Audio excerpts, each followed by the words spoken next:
as we are living now, things in the barzakh that are occurring. One day, the Prophet ﷺ, he himself saw a dream. And when the Prophets see a dream, it's absolutely true from Allah subhanahu wa ta'ala. No doubt. They either see from Allah or nothing. Different to us. And he said, Atani atini al-layla. Last night, someone came to me in my dreams, meaning angels.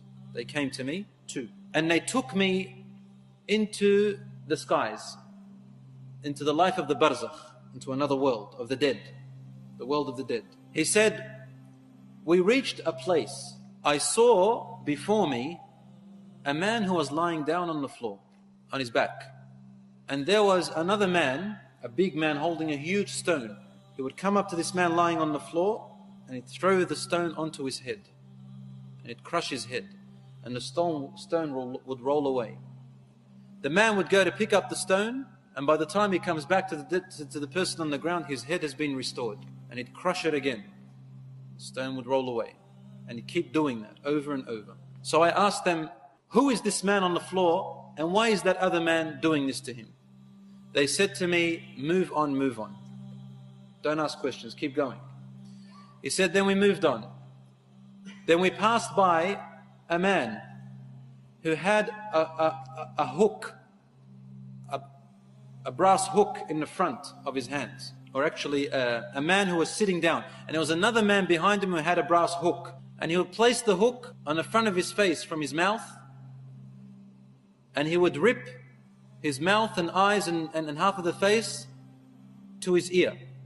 Then he would come to the other side of his face and rip his other side of his face to the other ear. When he'd go to the other side, the first side is restored. Then he'd do the same to the restored side, and then the other side is restored. And then he'd do it again. And he'd keep on doing that over and over again. Prophet ﷺ asked, who is this person and why is that other man doing this to him? They said, move on, move on.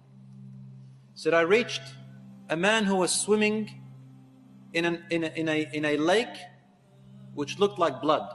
And there was another man on the edge. He had stones in his hands.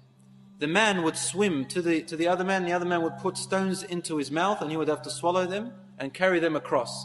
And he would bring them out on the other side and he would come back, swim back, take another stone, put it on the other side and continuously do that. He said, why is this man doing this and who is the other man? He said, move on. They said, move on, move on. He said, we reached a place. He said, I saw men and women who were naked inside of what looked like a tannoor. Tannoor is like, in the olden days, this oven. They used to use these ovens to bake in their bread and stuff. Tannoor is very deep and hollow, and it has fire underneath it, very hot in there. He said, I saw men and women in a huge tannoor, huge, as much as the eye could see. And they were hanging in there, and the fire would burn from underneath and burn them, and they would all scream, and the fire would come back. Then it would burn them, and they'd all scream and come back. He said, who are these people and why is this happening to them? They said, move on, move on. He said, I reached and saw a man so tall that I could look up and I could barely see his face. But he was beautiful. He had a white beard. And around him were children. Lots and lots of children. In a beautiful garden. He said, who is this and who are these children? They said, move on, move on. He said, we moved on. And I saw a group of people, a group of men and women, people. One side of their body, of their face, was the most handsomest and beautiful that I've ever seen. And the other side of their face and body was the most gruesome and ugliest I've ever seen. Then they'd walk to a river and they'd bathe in it, and then the side that was ugly was restored to be as beautiful as the other side. And so they were completely beautiful as I've ever seen. I asked, who are these people and why is this happening to them? The angel said, move on, move on. He said, I came to a man, big man, and his face was the most hideous and ugliest I have ever laid eyes on, and he didn't smile. I asked, who is this person? And they said, move on, move on. Finally, as the dream was almost over, I turned to my companions and I said, this night I have seen many strange things. Can you explain them to me? And they told him, the first person that was having a man crushing his head is either, we don't know the exact tafsir here, either an example or it is real. Nevertheless, this is what will happen, or what it is happening to the person who dies before the Day of Judgment. He said, that was a man who used to deliberately sleep past his duties, his prayers. يَتَثَاقَ رَأْسُهُ عَنَ الصَّلَاةِ. His head is too heavy to get up for his prayers. And so he is being punished like this until the Day of Judgment. The second person, who were having hooks ripping their sides of their faces to their ears, said these are the people who used to spread lies about other people. Walk out of their home and spread lies about this person, that person, rumors, lies. And they'd carry on information without making sure if it's true, and they carry it about the other people, ruining their lives and their reputations. Namima. It's called namima. Yamshi bin namima. Walking in rumors and gossiping about other people. So it's being ripped. This is punishment till the Day of Judgment. The third person, who was swimming and having these stones, he said, ذَلِكَ آكِلُ الرِّبَى. He is the person who consumes interest, riba, usury. Yani, he is not in need.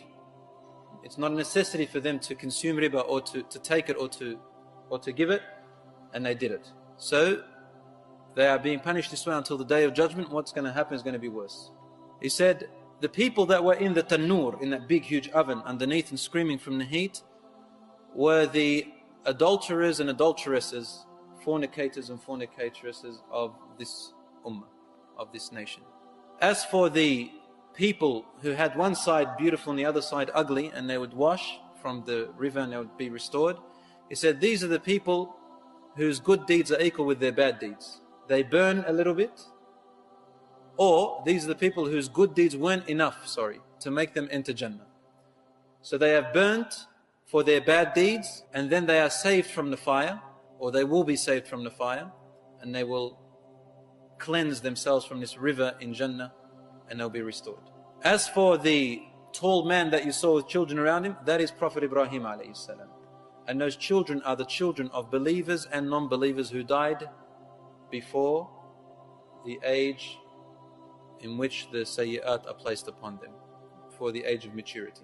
As for the man who you saw was hideous and didn't smile, then this is Malik, the angel guardian of the fire, of hellfire. مَبْتَسَمَ مُنْذَ خُلِقَتِ النَّارِ. He has never smiled since the day the hellfire was created by Allah subhanahu wa ta'ala. And he is the guardian who makes sure the people of hellfire are being tortured for their choice of going against Allah and refusing His message. But these are examples of the things that are happening or will happen in the life of the barzakh. We ask Allah subhanahu wa ta'ala to save us from those punishments.